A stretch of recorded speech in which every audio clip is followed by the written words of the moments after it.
Good afternoon. Captain Justin DeLeon here, and today we're going to be talking about the troop leading procedures, also known as the TLPs. We're going to be doing this at the platoon level, but it's also applicable at the company level. The references that we'll be using for today are first ATP 3-21.8, Infantry Platoon and Squad, and also the Ranger Handbook 2017, TC 3-21.76. Okay, so today I want to talk about the TLPs. I'm going to do it a little bit differently though. I'm not just going to talk about these specifically, or the way I'm going to teach it is how would I, Captain DeLeon, if I was in a platoon leader's position in the field with realistic situation, how would I plan it out? And I'm going to plan it a little bit differently than the TLPs kind of show and demonstrate.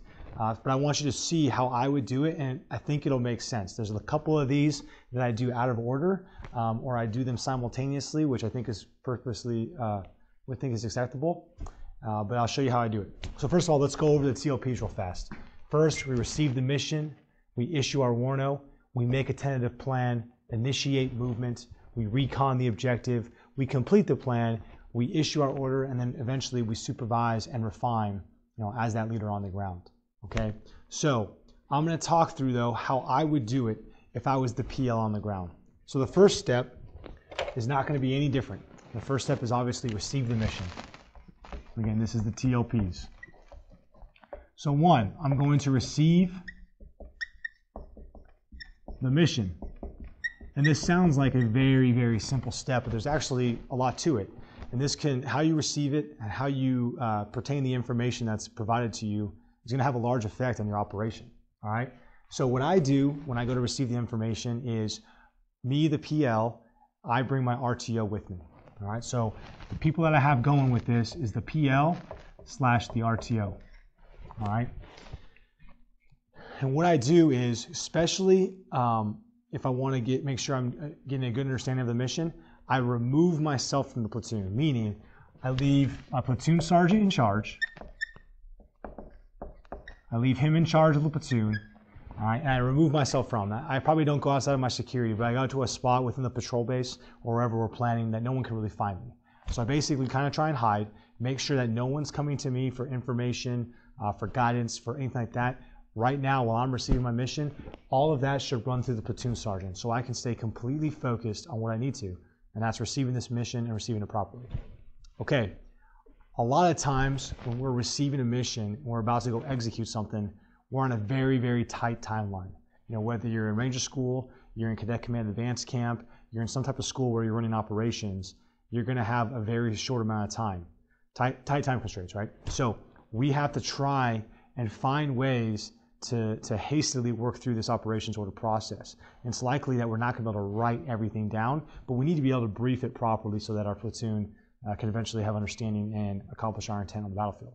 Okay, so one of the first things I do is I always have my op order shell. I have a shell created and I have it ready. And in fact, I have an op order shell created and ready for every different type of mission because I want to put as much detail before the operation into these op order shells. So let's say we're doing an ambush. I'll flip to my ambush shell and I'll be prepared to copy. So while this is being briefed to me, what I, the PL, am doing is I am writing down information in my shell, okay? I am writing as much information in there specifically so it's almost ready to brief on turnkey. So obviously, if I'm a platoon leader, I'm receiving a company level operations order, okay? So there's certain things that he's gonna say to me that I can write in right away. Probably the AO, probably the AO isn't changing, okay? When the company commander briefs his mission statement to me, where am I going to write that? I'm going to write that word for word in higher unit mission, that part of the situation paragraph, okay? When he's briefing me the tasks of subordinate units and he's saying, hey, first platoon, you're doing this. Second platoon, you're doing this. Let's say I'm third platoon. When he says third platoon, you're doing this, he's basically going to provide me my mission statement for me. So I'm ready to write that immediately into the mission statement in my op order shell. Everything I can, I'm filling into my shell already so I don't have to do that later. Every single second saved is a second that you can use towards something later on in the operation and be more effective, okay? Your RTO, on the other hand, he or she is writing everything down. They are just scribbling on a blank piece of paper as much information as possible. they're getting down every grid, every single nuance, everything that the commander says. Okay, I want them to just gather information. I'm not as worried that they're comprehending everything, just want all the info. All right, and that's, of course, so I can go back if I miss something, he's got it on his notepad somewhere. Okay, the moment I'm done receiving this mission, I confirm specifics with my RTO, meaning specifically grids. All right, I want to ensure that I wrote down this stuff correctly. So I'm going to go over the grids or anything very special that's about this order or specific or unique to this order that I need to remember. I'm going to make sure, talk to my RTO, confirm that we have consensus, that it was read properly, and so I'm good to go. If we don't and we find a discrepancy, hey, that's an opportunity for me to call my commander and ask for some clarification on what the right grid numbers are, or whatever it is. Okay? So again, receiving the mission is a deliberate task. It's a deliberate duty. Do it correctly. Don't just half-ass it and use a piece of paper and just write stuff down. Have your shell out, fill it out as much as possible to expedite the planning process. Okay, number 2. I'm going to check these off as we go. So we've done receive the mission.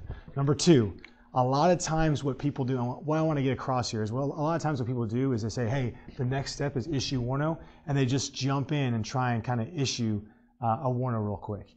Well, there needs to be some thought before you issue your warno. Yes, you want to issue warno very, very quickly after you've received your mission to get your platoon moving and doing stuff and preparing for the operation. However, you need to put a little bit of thought into it first, okay?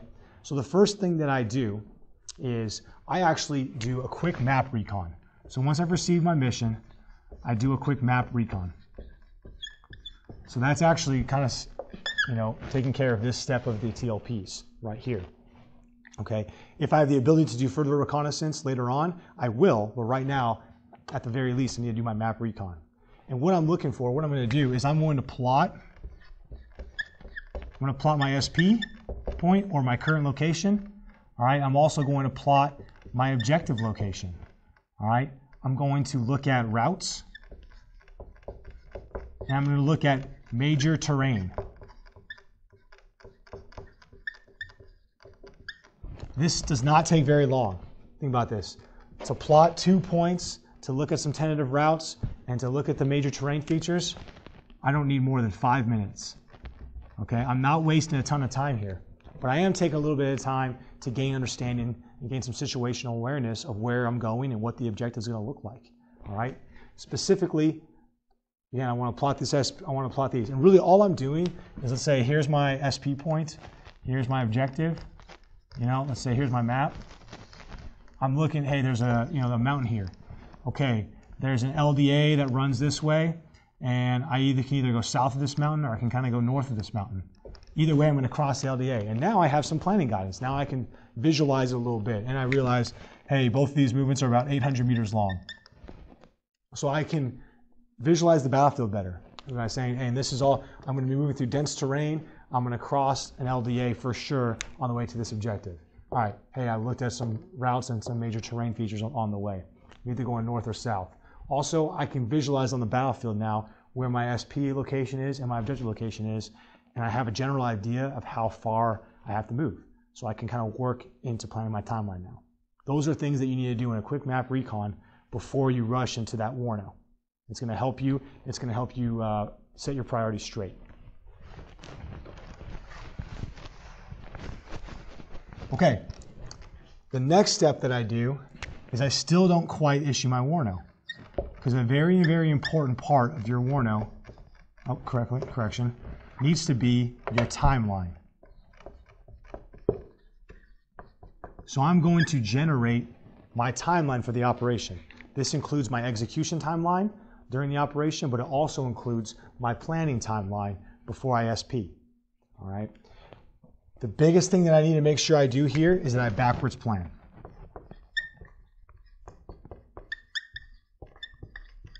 Typically, when you're doing operation, they are going to give you a hit time, an end time, and you have to plan backwards from that time to make sure you meet that mission. Okay. So, for instance, let's say we're doing an ambush. and the time that they say is, hey, you need to be, your ambush needs to be set and established no later than 1600. Well, now I know where I need to move back from. A lot of times, and typically, you're not going to get an SP time. Hey, you must SP at this time. It's not about that. You're the PL. You can manage your time. Hey, be there and have the ambush set at 1600. So what we'll do now is we'll start to create our timeline. So we know that the ambush must be set at 1600.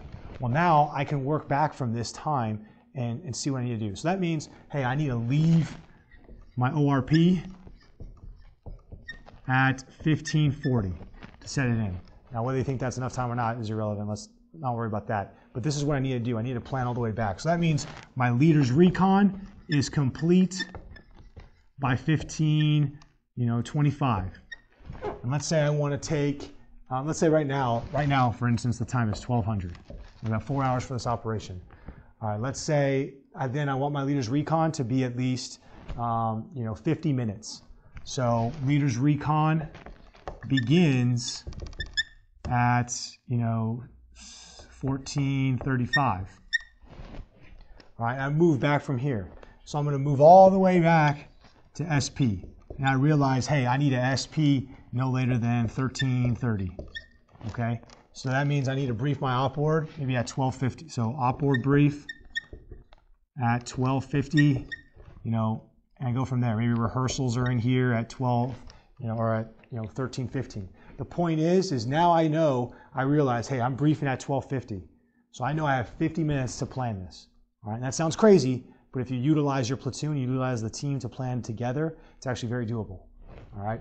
So again, we make our timeline, we backwards plan it to make sure we're going to meet it appropriately and make sure we're going to give ourselves enough time to conduct some of these key moments within the mission. The biggest one is that leader's recon. You've got to allot enough time for your leader's recon. That oftentimes is like the difference between success and failure in these operations. Okay, once we have gathered our timeline, now is when I'm ready to issue my warno.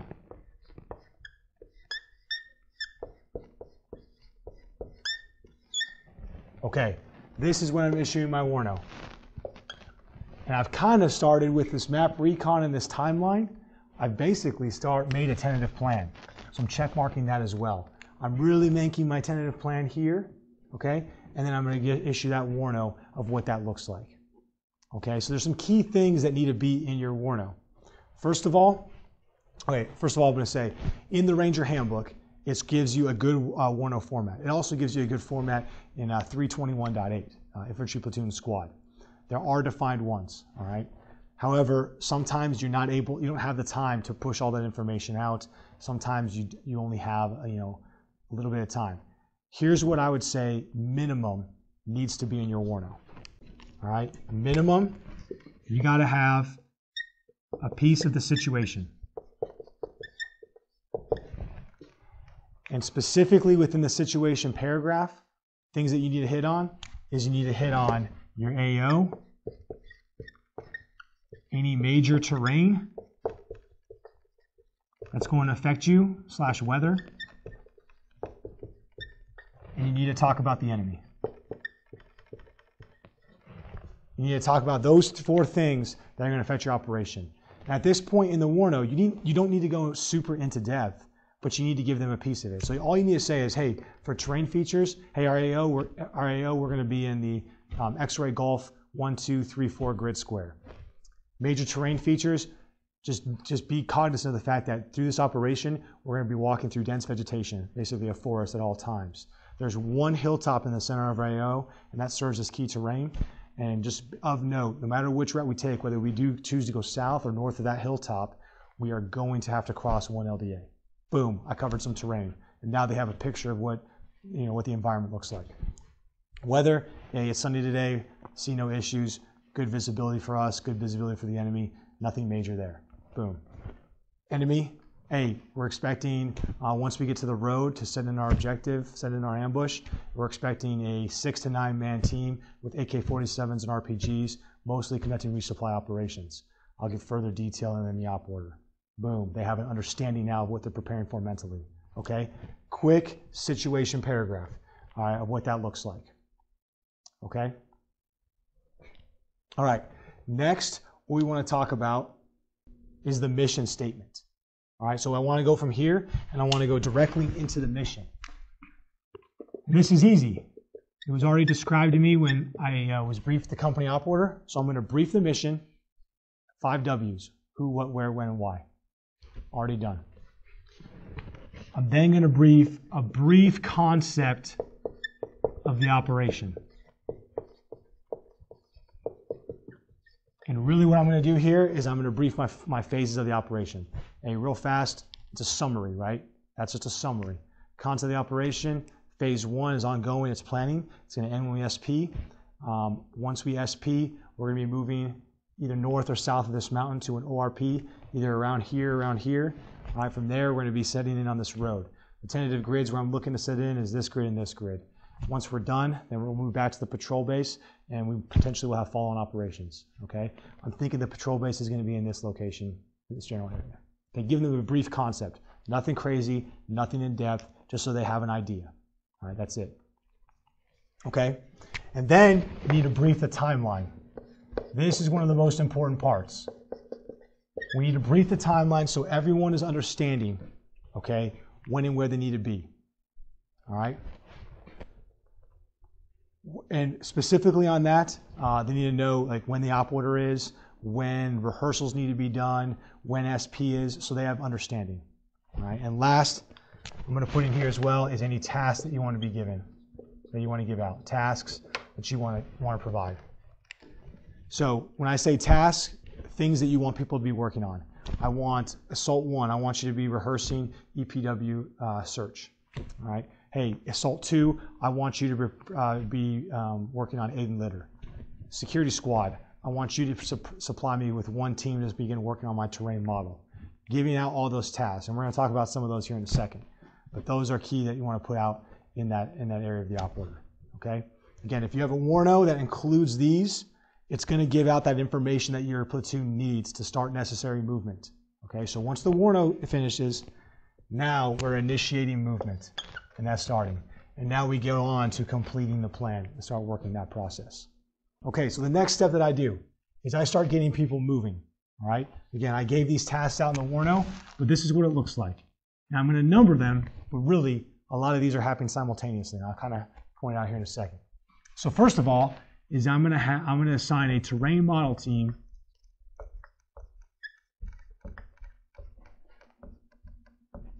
and they begin building. I'm going to give some guidance out to our terrain model team, and they're going to start creating that terrain model and start getting ready for my brief, for my op-ord brief, which is in what, 50 minutes, it sounds like. Okay? Again, you as the PL, this is your time to delegate duties and responsibilities. You can't do it all. You've got to have your platoon help you, and they've got to work for you. Okay? That's a very important part here. So, terrain model team. Typically, you'll see that you'll have guys that are more artistic, guys or girls that are more artistic and can do this better. So sometimes your terrain model team will kind of just naturally happen. But if it hasn't, Captain De Leon, I typically assign this to my security squad. So I pull in my security squad leader and say, hey, provide me 4 man and 1 team leader to go and make me my terrain model. Execute. Okay? And they start doing that. All right? Now they're doing it. I'm going to spot check every once in a while to make sure they're meeting my intent, but I'm not the one doing it because I don't have time. I'm working on other stuff. Okay. Next, my alpha team leader for my security squad, or my lead squad, which it's by the Ranger Handbook Doctrine, it is supposed to be your security squad, but I've also seen your Assault 1, people leading with their Assault 1. Anyways, that alpha team leader, your point man for the whole platoon, he's going and planning the routes.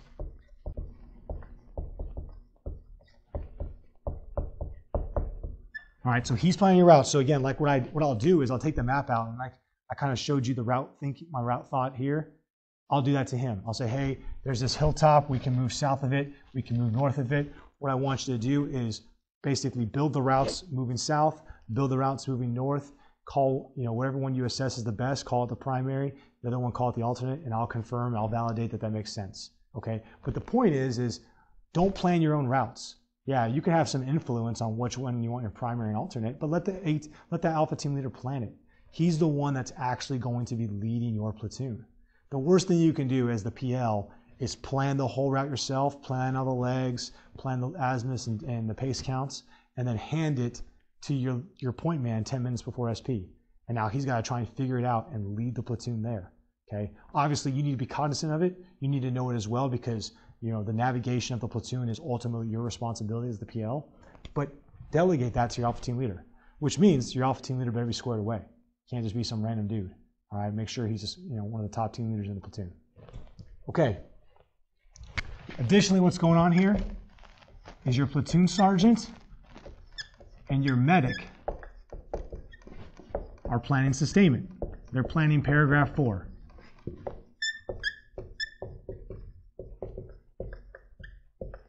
Your platoon sergeant is going to be the guy focused on logistics, obviously, and your medic is focused on the medical side. So PSG, logistics, medic, obviously medical. Okay? Now, the platoon sergeant has lots of duties going on. This obviously isn't going to take him a full hour to do. The platoon sergeant is the enforcer, right? He is the one ensuring that throughout the operation, priorities of work are going on. During the planning phase, priorities of work are going on. People are working on weapons maintenance. They're finishing chow. They're ensuring that they're camoing up. They're ensuring they're getting ready for this operation. Hey, the weapons squad, are they doing their rehearsals? Are they doing their crew drill rehearsals? Good. Sol 1, hey, have you guys done your EPW stuff yet? The PL assigned you to do EPW rehearsals. Well, get on it, okay? He's the enforcer rolling around and making that happen, all right? Obviously, you can talk to E7s and E8s. They're probably going to give you more wisdom than me on platoon sergeant duties, but really they're enforcing all that throughout the platoon and making sure squad leaders are doing their jobs, okay? Additionally, though, he is planning the logistics, and he wants to know the logistical picture for your operation. Specifically, he's going to give out requirements, but he's also going to give out what the current status looks like. Okay, so when he's in sustainment, when we're looking at those classes of supply, he's looking at, okay, how much ammo do we have per 240 weapon system? Hey, this 240 right now has 300 rounds. This 240 has 800 rounds. Okay, Roger. Hey, weapon squad leader, cross level, so we got an equal number of rounds with each gun, so we can be more effective. Okay, 249s. Hey, average 249s round count right now is 400 rounds. Roger. M4, hey, average Riyadh is 2 mag. What you really don't want to say is you don't want to say the average. You want to say, hey, what is the lowest member, the person with the least amount of ammo, what do they have? Hey, the lowest person has 2 mags. Hey, sir, everyone in this platoon has at least 2 mags. You want to give it that low number so you know when you need that next resupply, okay? Again, obviously, he's also talking about maintenance. He's talking about resupply and throughout the operation. Okay, again, I covered more of that in my actual sustainment op order video that I made earlier. Okay, and then the medic, he is planning that whole medical piece. So he's planning where the HLZs are, the CCPs, the AXPs. He's planning that picture and what it looks like. The key thing that these guys need to do is they need to make sure that the sustainment picture is on the terrain model. All right? So again, these guys up here, they're building the terrain model, but they're kind of building the shell of a terrain model. They're building what it looks like. They're building in the terrain, all right, and then they're going in and building routes, SP point, objective, some of the basic stuff. Everyone else needs to put in the specifics, okay? 8, all right, RTO is planning command and signal. All right, that's obviously his baby, all right, because he's got that information. He knows the call signs, the frequencies, the challenge and passwords, and he can talk the command stuff too, the mission command part, because he's managing the communication from the mission commanders all the way down to the lowest level. So RTO should plan that. And just so you know, if you have the time, this sustainment and command signal, it also can be briefed in the Warno, and that can save time, when you're doing your operation. All right. Okay, 9, the last thing that's going on is that PL is doing his planning. So while he gets everyone working on their piece of the plan, now he's doing his planning. So you can see, though, he's delegated a ton out. So really, the planning that he's doing isn't that much. Really, he's planning elements of the situation paragraph, and he's planning elements of the execution paragraph. And that's really it, okay? So he's just going more into the depth here, talking about terrain, talking about weather, talking about enemy, and friendly. And a lot of this was already maybe discussed in your Warno, but he's going to do a little bit better analysis. Okay, so he does have to work on these. In the execution paragraph, all right, really what he's got left is that commander's intent, key tasks, his end state, okay? He's got his scheme maneuver and / concept of the operations, all right? And then he's got really fires, his tasks to subordinates, and then he's got his coordinate instructions. And there you have like your PIR, your timeline, all that stuff. But the point is again, I want to emphasize that preparation into this order is going to make or break you. Okay? For an ambush, overall, are your commander's intent, key task, and end state really going to change? Typically, they're going to be very, very similar. So if you have a specific op-ord shell solely for ambush, these can already be written into it. And yeah, if you need to, you can make a quick small change, but the key tasks likely aren't going to change. All right? The scheme of maneuver is never going to change. There might be some specifics with the terrain you're in, but you should know how to do an ambush. If you are in this point still where you have to write down every single step of the operation on paper to brief it, you're wrong. Okay? Take it upon yourself as a leader and study the Ranger Handbook and know the steps and the scheme maneuver of an ambush. When you're briefing the ambush, you should be briefing off that terrain model. You should not be reading your notes. You should know this mission like the back of your hand because it's your profession and it's your duty to do so. All right? If you want to perform well, at Ranger School, if you want to perform well at U.S. Army Cadet Command Advanced Camp, you will memorize the scheme of maneuver, the tasks within the operation itself. I'm talking from SP to, the actual ambush itself and movement back to the patrol base. You should be able to recite that. All right? That's how you perform at the highest standard. And as leaders, we all want to excel and perform at the highest standard. Okay? Fires, I'm going to have to plan that. My tasks to subordinate units. Again, are tasks to subordinate units ever going to really change for an ambush? They shouldn't. On an ambush, my security squad is always going to isolate the objective in order to deny enemy freedom of maneuver on and off the objective. Every time. That's never going to change. That's always their task. They're always going to supply me a compass man. They're always going to supply me a pace man. They're always going to supply me a point man. They're always going to supply me a terrain model team because that's the way I do it. Okay? It will never change. It's already done. All right? So I don't even have to really write that. It's already written.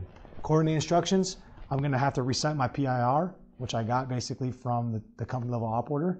I already made my timeline.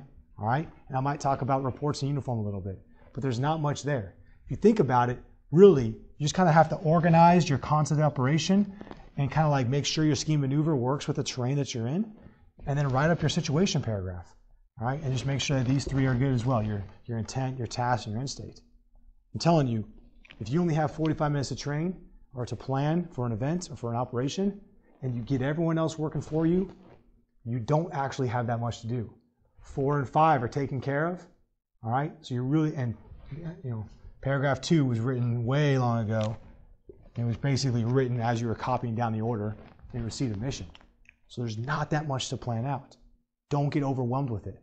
All right? And prepare. Have as much prepared before the operation as humanly possible. It'll help and it'll pay dividends in the end. Okay. Again, the last thing I want to mention is all these steps, really 5 through 9, they're all happening simultaneously. They're all happening together. Okay? And that's not like in generic order. The last thing I'm doing, once my planning is complete and once I'm ready to brief, I'm going to brief my order.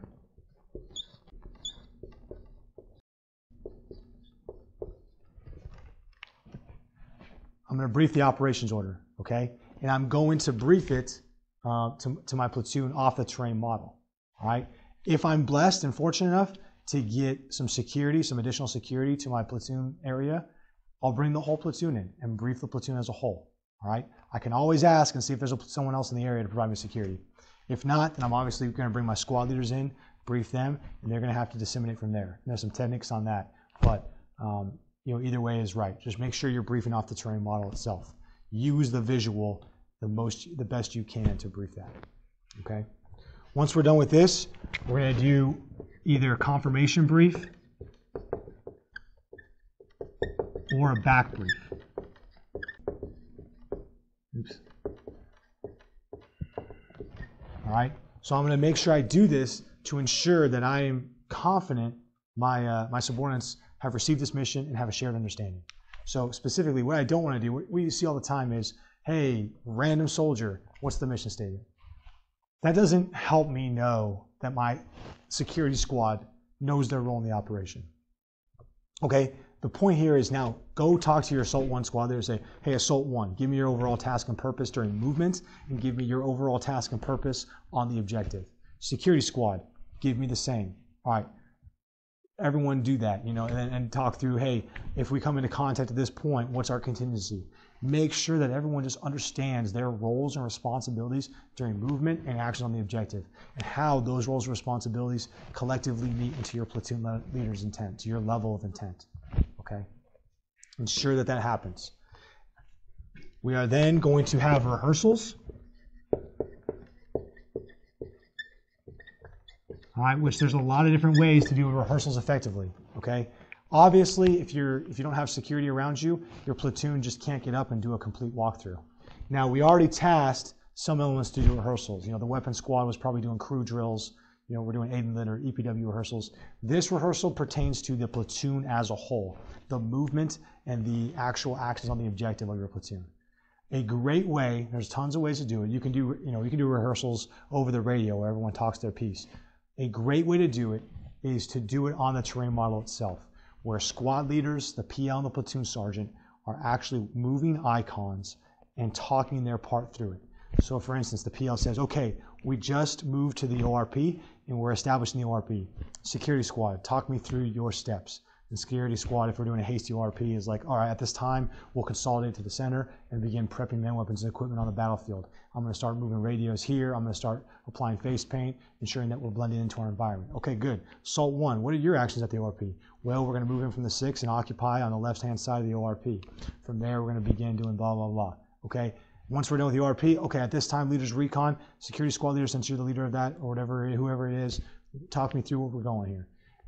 Rehearse it and let them move icons all the way through the actions on. And what it'll do is, you guys know rehearsals are important, but what it does is it gets you guys synced up, but also what rehearsals do as well is they bring out holes in the plan. There's always holes in every plan. No one makes a perfect plan the first time, and that's okay. Okay, but doing rehearsals, someone will be like, oh wait, I thought I was going there. You're going there too? No, we need to clarify this. There's a discrepancy here. It happens all the time, and it's a great way to make your plan even better by rehearsing and for people to identify that stuff. Okay, and lastly, the last thing we're going to do is we're going to SP on our mission. All right, and that's how we move. So again, the things I didn't talk about here, we obviously completed the plan, we issued the op order, and then while these rehearsals are going on, the confirmation brief is going on, their platoon is getting ready on the outside. That's where the PL and the platoon sergeant, they're supervising and refining. Okay. Again, like I said, while we're doing rehearsals, some holes might come out, and that's a chance for the PL to refine the plan. All this stuff works.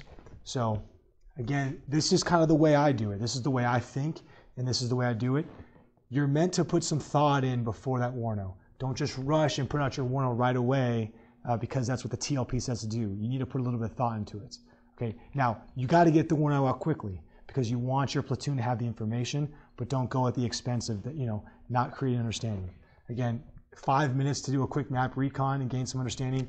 This timeline, again, going into preparation, I already have the steps of my timeline written in. I probably already have written down everything I'm going to put on my timeline, and I just literally fill in the times. Okay? I'm not choosing, oh, do I want to include, occupying the ORP this time or not? No, I have it written down for ambush, what things I include in my timeline. I just write down 1600, 1445, 1325, blah, blah, blah, all the way down. So really this takes let's say this takes 2 minutes. So once I receive the mission, I literally do 5 minutes of analysis on the map, 2 minutes of analysis on the timeline, compile it for 3 minutes. I'm giving my warno out 10 minutes later.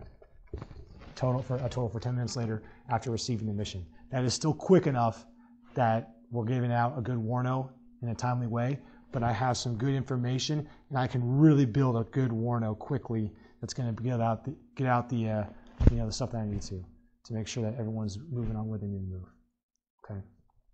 Okay. Again, I know this is a little bit unique, but I wanted to break it down and show you kind of in these steps what I would be doing if I'm a light PL in the battlefield. Again, this is the way I employ it. When I was a PL in Afghanistan, when we were working on patrol bases, planning missions, I definitely used basically this method. I did the same thing in Ranger School and Advanced Camp when I was a cadet a long time ago. This stuff works and it's effective, okay? The biggest deal is do not do it all yourself. As I talked here, delegate. Use your team to help you plan, and everyone will be better off for it, and you'll have the time to really build and brief an effective plan that you can really accomplish on the battlefield. All right. I hope this was helpful. Again, my name is Captain Justin De Leon, and Rangers lead the way.